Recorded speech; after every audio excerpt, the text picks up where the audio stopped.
एक राजा था, उसके 7 लड़के और एक लड़की थी। राजा ने अपने 7 लड़कों का विवाह करवा दिया था। एक दिन राजा शिकार करने गया और वह जब शिकार करके वापस आ रहा था, रास्ते में उसकी मृत्यु हो गई। पिता के मरने के बाद 7 भाइयों के सिर पर पूरे घर और राज्य पाट की जिम्मेदारी आ गई। एक दिन 7 भाइयों के सिलसिले में बाहर जाना पड़ा। सभी ने अपनी पत्नियों से बोला कि हमारे बहन को अच्छे से ख्याल रखना, इसको किसी चीज़ की कमी नहीं होनी चाहिए। 7 पत्नियों ने बोला कि ठीक है। इसके बाद 7 भाइयों चले गए। भाइयों के जाने के बाद लड़की की भाभियों ने उससे बहुत काम करवाने लगी। सबसे छोटी वाली भाभी उससे काम नहीं करवाती थी। बाकी जो 6 भाभियाँ थी उससे बहुत काम करवाती थी। एक दिन की बात है, शाम हो गया था। बड़ी वाली भाभी ने कहा कि जाओ जंगल में से लकड़ी लेकर आओ।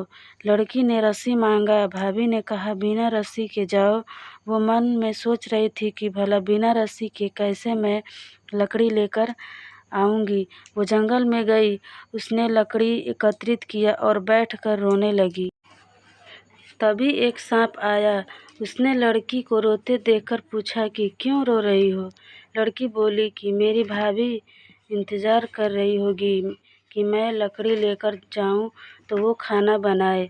मेरे पास तो रस्सी नहीं है, तो मैं ये सारी लकड़ियाँ बिना बांधे कैसे लेकर जाऊं। सांप ने बोला कि बस इतनी सी बात है, मेरे ऊपर लकड़ी लाकर रखो।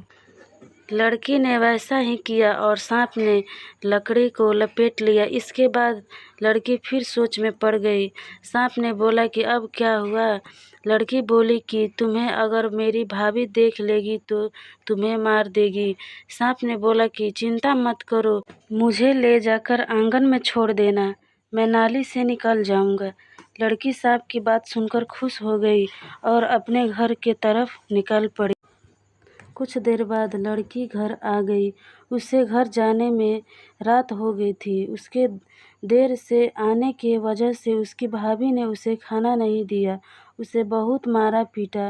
लड़की बेचारी रोते रोते सो गई। फिर अगले दिन उसे एक चलनी दिया और बोला कि जाओ पानी लेकर आओ। लड़की नदी के किनारे जाकर पानी भरने की कोशिश कर रही थी, परंतु सारा पानी बाहर गिर जा रहा था। वो वहीं बैठकर रोने लगी। तभी अचानक एक मेढक आया। वो लड़की को देखकर पूछा, क्यों रो रही हो।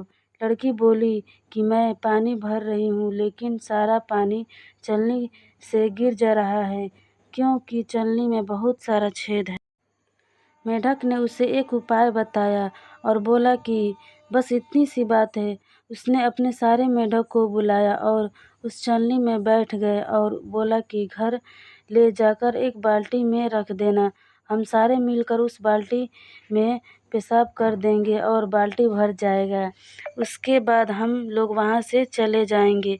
लड़की ने वैसा ही किया। उस लड़की की भाभी हर रोज़ ऐसे ही उपटांग काम कुछ न कुछ करने के लिए देती थी। एक दिन की बात है, उस लड़की को एक काला रंग का कंबल दिया और बोला कि जाओ, जब तक ये कंबल सफ़ेद ना हो जाए घर लौट के मत आना। लड़की बोली ठीक है। लड़की कंबल लेकर चली जाती है और नदी के किनारे बैठकर उसे धोती है। वह छोटी लड़की उसे धोती गई, परंतु वह सफ़ेद होती ही नहीं। काला है तो काला ही न रहेगा, सफ़ेद थोड़ी न होगा। लड़की को 2 दिन हो गए। वह बिना कुछ खाए पिए बैठी रही और फूट फूट कर रो रही थी। तभी उसके 7 भाई नदी के पास वाले जंगल से होते हुए बाहर से लौटकर आ रहे थे। 7 भाइयों को किसी लड़की की रोने की आवाज़ सुनाई दिया। वो नदी के किनारे पहुंच गए। अपने बहन को उस हालत में देखकर उन सभी भाइयों का दिमाग खराब हो गया और पूछा कि बहन, ये हालत किसने किया। उस छोटी लड़की ने सब कुछ बताया। उसके बाद 7 भाइयों ने बहन को साथ लेकर घर गए और बहन को बाहर ही कहीं छुपा दिया और बोला कि जब तक हम में से कोई न आए यहाँ से कहीं मत जाना। इसके बाद वो घर के अंदर चले जाते हैं। सारी पत्नियां अपने पति को देखकर इतनी खुश हो जाती है कि पूछे मत। कोई पानी लेकर आती है तो कोई पंखे से हवा देती है। तभी एक भाई बोला कि मेरी प्यारी बहन कहाँ है, दिखाई नहीं दे रही है। तभी एक भाभी बोलती है, यहीं पर कहीं खेल रही होगी। तुरंत दूसरी भाभी बोली, अभी दूध भात खाकर यहीं कहीं पर खेल रही थी। तभी एक पत्नी बोली कि आप लोग पहले खाना खाइए, वो आ जाएगी। एक भाई बाहर जाता है और अपने बहन को अंदर लेकर आता है और अपनी पत्नी से पूछते हैं कि यही दूध भात खाई है, अगर खाई होती तो ये हालत नहीं रहती। मेरी बहन की क्या हालत हो गई है।